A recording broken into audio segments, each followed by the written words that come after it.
Estamos de volta com o Gazeta Entrevista desta sexta-feira e nós queremos mais uma vez agradecer a sua audiência, a você que nos acompanha nos municípios do interior do estado, aqui na capital, nos diversos bairros. Muito obrigado pela sua maravilhosa e especial audiência. Neste segundo bloco do nosso programa, no oferecimento do Guaraná Antártica, eu vou conversar com a doutora Patrícia Rego, que é procuradora e coordenadora de defesa do meio ambiente do Ministério Público Estadual. Doutora, tudo bem com a senhora? Tudo tranquilo. Boa noite, seja bem-vinda. Boa noite, muito obrigada. Doutora, a senhora esteve em Cruzeiro do Sul, está participando desta ação.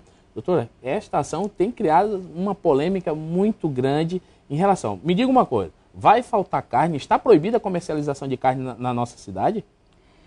Não vai faltar carne, não há risco de abastecimento e o que há na realidade é um desencontro de informações, né? Informações truncadas na mídia.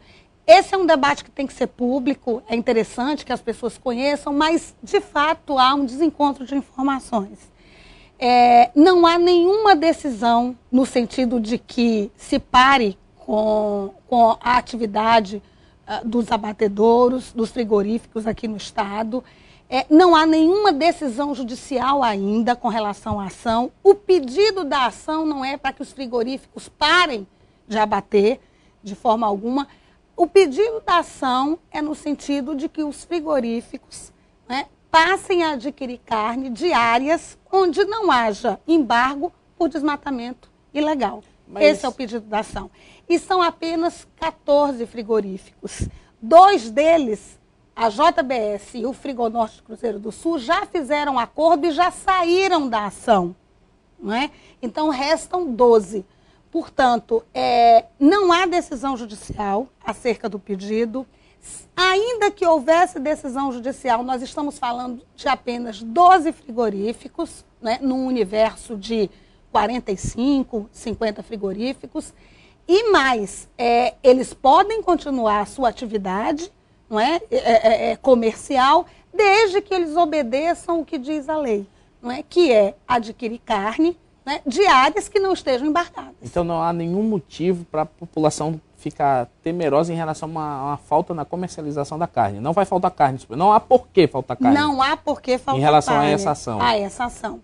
E eu acredito que a gente está caminhando no sentido de fazer um acordo e de que a ação seja realmente extinta e que a gente consiga alcançar o objetivo, que é a regularização tanto dos frigoríficos quanto dos seus fornecedores, que são, na realidade, as propriedades rurais, né, os produtores rurais do estado. E como a senhora frisou no início, são 12 frigoríficos. E essas áreas? Quais são essas áreas? Também falaram assim, estão nas principais, fala-se que está nas principais fazendas onde nós temos a maioria do gado do Acre. Então, se não se pode comercializar a carne dessas áreas, não teríamos carne. Não, o nosso foco da ação são as áreas rurais que estão embargadas pelo IBAMA. Elas estão disponibilizadas no site do IBAMA, não é a maioria das áreas aqui, isso deve ser dito. Também eu diria que a maioria seria de médias e grandes propriedades, isso também tem que ser esclarecido.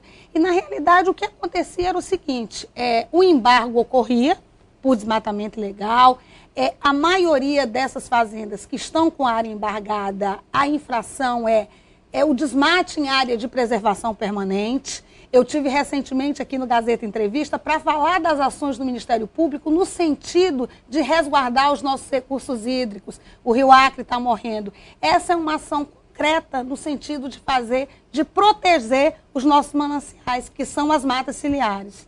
Então, essas fazendas que estão embargadas, essas propriedades, o embargo por si só já diz, elas não podem continuar produzindo e comercializando antes de resolver o embargo. E isso vinha ocorrendo no estado. O embargo ocorria de direito, mas de fato nada acontecia. Por outro lado, o decreto que regulamenta esse embargo, diz que não é possível, é uma infração ambiental, comercializar produtos vindo dessas áreas embargadas. Porquanto os frigoríficos que estavam comercializando dessas áreas estavam em infração ambiental. Agora, na realidade, o que o Ministério Público Federal, Estadual e o Ministério Público do Trabalho fez foi dar uma mexida nessa zona de conforto. Porque se eu sou produtor, se eu sou empreendedor, eu tenho uma legislação ambiental que a gente reconhece que há um esforço para cumprir. Não é fácil você cumprir toda a legislação ambiental do Brasil, não é? Brasileira. Mas se eu não tenho que cumprir e alguém me cobra para cumprir, é evidente que eu vou achar ruim. Então, é natural que haja esse protesto, mas para nós foi uma surpresa, porque essa é uma ação nacional, não é? Essa ação da carne é legal, isso já foi feito no estado do Pará, no estado do Mato Grosso, e houve muito mais tranquilidade, né, se chegou a um acordo do que aqui. Nós esperávamos que aqui esse acordo, a via do consenso, fosse mais fácil, porque o estado do Acre é um estado, aliás, talvez o único, que tem programas claros, políticas públicas claras para a regularização do produtor, seja ele pequeno, médio ou grande. O governo, os governos dos últimos 10 anos, né, investiram muito em programas para regularização ambiental. O programa de valorização do ativo florestal, que hoje o governo do estado tem, é um exemplo disso. Então, a exigência do Ministério Público é no sentido de que essas áreas façam a opção por esse programa. Certo. Então, o produtor que acena no sentido da regularização, ele pode comercializar, sim, o seu boi vindo da sua área, que está na via da regularização. Então, esses 12 frigoríficos que nós temos, eles, mesmo com ação, eles podem comercializar carne, desde que não seja das áreas que foram embargadas. Eles não estão impedidos de comercializar carne. De forma alguma. Não existe na ação não existe nenhum Não, ele pode. A ação é para que ele deixe de comercializar daquelas áreas que estão embargadas, que estão irregulares em razão do desmatamento ilegal. Mas não são todas as propriedades rurais do Estado. O Acre inteiro não está. E nem todos os frigoríficos também são demandados. Agora, doutora, esse assunto criou-se uma polêmica, tanto na nossa Assembleia Legislativa como na Câmara Municipal. Inclusive, a bancada federal do Acre se reuniu e solicitou que essa ação fosse retirada, que os Ministérios Públicos retirassem a ação. Algum parlamentar procurou o Ministério Público para pedir explicação sobre essa ação? Então, houve muita manifestação, não é, pública acerca disso, inclusive manifestação de políticos criticando a postura do Ministério Público, e nós nunca fomos ouvidos. Nunca. O Ministério Público Estadual nunca foi procurado por qualquer deputado estadual da Assembleia Legislativa. Eu quero fazer justiça aqui aos deputados federais Taumaturgo e Gladson Cameli, que foram os únicos que ligaram para a nossa instituição, para ouvir toda a trajetória no caminho da ação, a nossa versão dos fatos, para que antes de fazerem o pronunciamento. Então, assim, houve toda uma discussão na Assembleia Legislativa, houve toda uma discussão na imprensa, mas o Ministério Público só foi procurado por 2 parlamentares, esse que eu acabei de citar. Eu quero deixar claro para todos, para a opinião pública acreana, que o Ministério Público passou 1 ano tentando fazer um acordo. Nós investigamos, descobrimos, isso está nos autos que fundamentam a ação, que estava havendo comercialização de carne de áreas embargadas, o que é uma ilegalidade, em razão de descumprimento da legislação ambiental, especialmente em áreas de preservação permanente, ou seja, nas matas ciliares de rios e igarapés. Nós tínhamos constatado ilegalidade, nós precisamos sanar essa ilegalidade, porque o Ministério Público é pago para isso, para fiscalizar a lei, para garantir o bem-estar, a saúde da população. E também ajudar as pessoas a sair da clandestinidade, porque não é interessante para ninguém permanecer para a legalidade. Não é interessante para o produtor rural, não é interessante para o frigorífico e não é interessante para o Estado. Então, o nosso movimento foi no sentido de ajustar a conduta dos frigoríficos com reflexo nos produtores, trazendo-os para a legalidade. Por isso, nós propusemos e negociamos durante 1 ano e não houve sucesso. E o que ninguém diz e que deve ser dito é que, na realidade, esse acordo não saiu porque todo mundo está na expectativa de que haja aprovação do Código Florestal, que vai haver um perdão. E não seria melhor esperar, então, o Código Florestal para, então, pensar em uma ação, doutora? O Código Florestal não tem impacto no TAC. porque o TAC é com os frigoríficos. Eu estou ajustando, dizendo que o frigorífico não compre carne de área embargada. Se por acaso o Código Florestal vier e houver um perdão, digamos assim, dessas infrações que geraram embargo, melhor para os produtores e melhor para os frigoríficos, porque vai ampliar o leque de fornecedores.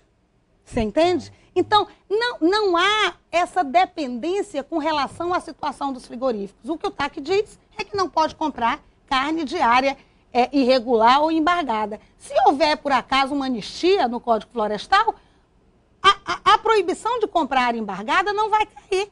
Vai continuar. Agora, naturalmente, o leque de fornecedores pode abrir e vai facilitar a situação de regularização dos produtores. E em relação a esses 12... E nós não sabemos quando o Código Florestal vai ser aprovado. Nós não podemos estar segurando, sabendo de uma ilegalidade há mais de um ano, segurando um procedimento administrativo, a depender de aprovação ou não de uma lei que também é polêmica, que vocês estão vendo aí, e que está sendo discutida no Congresso Nacional.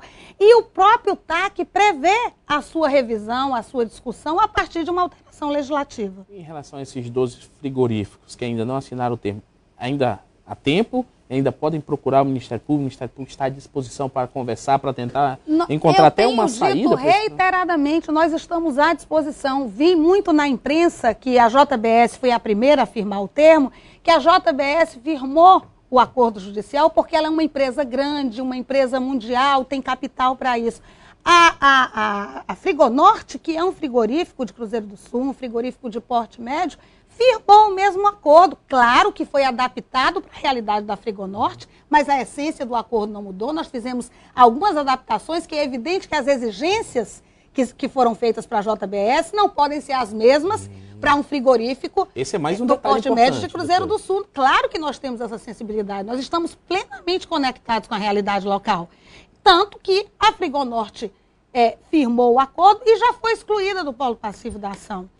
Eu acredito na boa vontade de todos e que a gente vai, na realidade, houve essa confusão de informação e que a gente vai avançar num acordo, não é? Vai, inclusive, contribuir para a melhoria dos empreendimentos, dos frigoríficos e até para a situação dos produtores rurais, porque não é interessante para ninguém permanecer no estado de ilegalidade. Muito bem, doutora. Eu agradeço aí as suas explicações, seus esclarecimentos, até tranquilizando mais a nossa população. E vamos esperar aí que todos os acordos sejam firmados e que, com certeza, quem vai ganhar com isso é a nossa população. Muito obrigado, boa noite, bom trabalho para a senhora, viu? Muito obrigada. Eu posso fazer uma última mensagem Claro. aqui?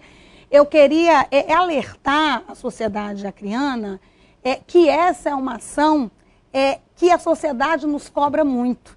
Então, nós estamos fazendo isso em favor da sociedade. Nós somos muito cobrados pela questão da água na região. Né?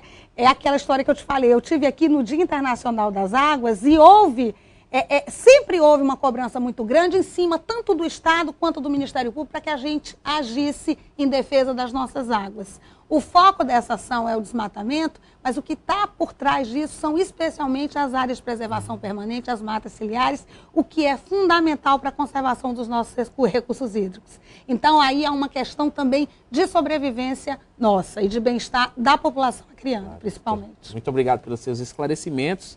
E você não saia daí, porque nós voltamos daqui a pouquinho para a sequência do Gazeta Entrevista desta sexta-feira.